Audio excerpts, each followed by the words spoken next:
আরতি ভাবার্থ। সব প্রাণীদের যিনি সুখ দেন, হে শ্রী সাই বাবা, আমরা আপনার আরতি করি। নিজের দাস ও ভক্তদের নিজের চরণের শীতল ছায়ায় স্থান দিন। প্রদীপ্তভাবে আপনি সদা আত্মলীন হয়ে থাকেন এবং মুমুক্ষুজনের ঈশ্বর প্রাপ্তি করিয়ে দেন। যার যেরকম ভাব হয় আপনি তাকে সেরকমই অনুভূতি দেন।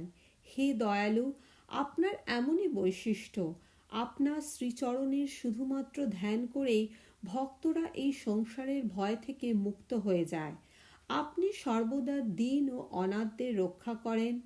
আপনার কার্যশৈলী অদ্বিতীয় ও অপূর্ব। হে দত্ত, এই কলিযুগে আপনি সগুণ ব্রহ্মরূপে অবতীর্ণ হয়েছেন। তাই যে ভক্তরা নিত্য বৃহস্পতিবারে আপনার কাছে আসে তাদের সাংসারিক ভয় থেকে মুক্ত করে ভগবত দর্শনের যোগ্য করে তোলেন। হে দেবাদিদেব, আপনার চরণকমলই আমার সম্পত্তি। যেভাবে মেঘ সাথী নক্ষত্রে জলবিন্দু দিয়ে চাতক পাখির তৃষ্ণা মেটায়, সেইভাবেই মাধবের এইখানে নিজের নাম উচ্চারণ করুন।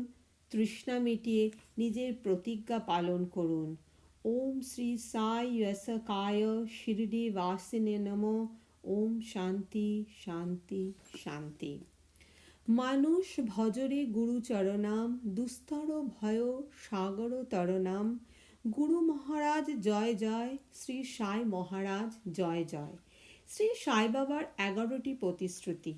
শিরডির ভূমিতে যে দেয় পা, বিপদ দুঃখ অনায়াসেই দূর হয় তার। সমাধির সিঁড়ি চড়ে সে, দুঃখের পিঁড়ি পায়ের তলায় ঠেলে।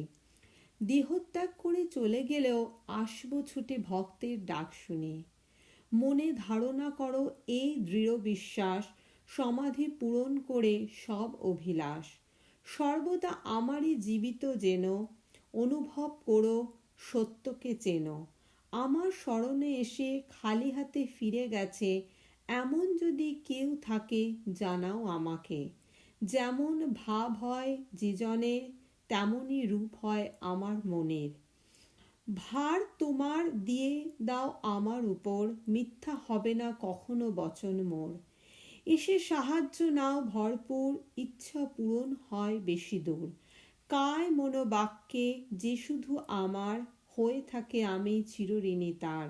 ধন্য ধন্য সেই ভক্ত অনন্য, আমি ছাড়া নেই যার কেউ অন্য। শ্রী সাইনাথায় নমঃ। শুভম ভবতু।